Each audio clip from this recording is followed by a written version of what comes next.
এ সেটের উপাদানগুলো কি? A B.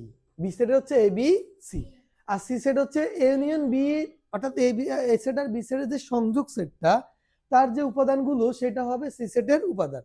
এবং আপনাকে বলছে এই সি সেটের যে শক্তি সেটটা, সে শক্তি সেট নির্ণয় করে তার উপাদান সংখ্যা 2 টু দি পাওয়ার n এটা দেখানোর জন্য। n মানে কি? n মানে হচ্ছে সি সেটের উপাদান সংখ্যা, অর্থাৎ 2 এর উপরে ওই উপাদান সংখ্যা বসালে যে সংখ্যাটা আসবে সেটা হচ্ছে কি সি সেটের শক্তি সেটের উপাদান হবে। এটা পরীক্ষায় এভাবে আসে যে দেখাও যে অথবা প্রমাণ করে যে সি সেটের বা যে কোনো একটা সেটের নাম দিবে শক্তি সেটের উপাদান সংখ্যা 2 টু দি পাওয়ার n কে সমর্থন করে। প্রশ্নটা এভাবেও থাকে। জি, এখন এখানে বলছে কি 2 টু দি পাওয়ার n, যেখানে n হচ্ছে সি এর উপাদান সংখ্যা। তাহলে আমরা এটা নির্ণয় করে ফেলি। এ মানে কি এ বি, আর বি মানে হচ্ছে এ বি সি। এখন তাহলে এখানে কি হয় এ বি সি, এই যে A B A set union কি বি সেট, তার মানে কি হবে এখানে এইগুলোর মধ্যে যেগুলো কমন আনকমন সবগুলোই আসবে, যেহেতু এটা কি সংযোগ সেট। এখন আমরা পাওয়ার অফ সি সেট নির্ণয় করবো। দেখেন কিভাবে নির্ণয় করি। সি সেটের উপাদানগুলো কি এ বি সি না? কয়টি উপাদান? 3টি।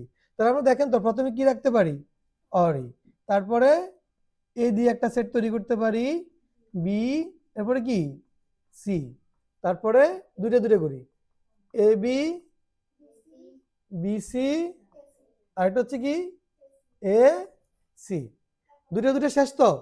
এবার কয়টা উপাদান দিয়ে? 3টে উপাদান দিয়ে সেট তৈরি করব এবং এই ব্র্যাকেটটাকে এখানে ক্লোজ করবে, শেষ। মনে রাখবেন অরির দুই পাশে কিন্তু ব্র্যাকেট দিবেন না, যদি দেন তাহলে অরিটা একটা কি হয়ে যাবে উপাদান, সেটার একটা উপাদান হয়ে যাবে, সেটার ফাঁকা সেট হবে না। এখন অরিটা কি ফাঁকা সেট, ফাঁকা সেট মানে এই সেটের কোনো কি নাই উপাদান নাই, মানে আমরা এগুলো দিয়ে কয়টা সেট তৈরি করতে পারি? আমরা একদম খালিও তো রাখতে পারি, ঠিক না? এগুলো হচ্ছে তার কি শক্তি সেট। এখন দেখেন সি পাওয়ার অফ সি সেটের সি সেটের উপাদান সংখ্যা, উপাদান সংখ্যা কত?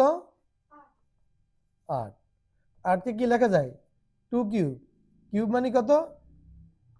n। এখানে লিখবো যে যেহেতু n সমান 3, তাহলে আমরা কি লিখতে পারি? সুতরাং এখানে কি বলছে? বলছে যে উপাদান সংখ্যা 2 টু দি পাওয়ার n শেষ, এটাই। তাহলে এখানে কি হলো? দেখবো যে দেখানো হলো, দেখানো। আর কোথাও যদি বলে যে এটাকে সমর্থন করে, এটা প্রমাণ করে, তখন লিখবো যে ওই প্রশ্নে যে কথাটা থাকবে ওই কথাটা লিখবা। এখানে আরেকটা কথা লিখিও, n সমান কত? n সমান এখানে এখানে লেখো n সমান কত? n সমান 3। n সমান 3 মানে বুঝেন n মানে কি? n মানে হচ্ছে এই সেটের কি উপাদান সংখ্যা। এখানে উপাদান সংখ্যা কয়টি? 3টি। তার মানে n মানে কি 3। তাহলে আমরা এখানে এটি কি লেখা যায় 2 কিউব লেখা যায়, তার মানে পাওয়ার কত এখানে 3। 3 মানে কি n, সেজন্য আমরা এখানে কি লিখতে পারি 2 টু দি পাওয়ার n।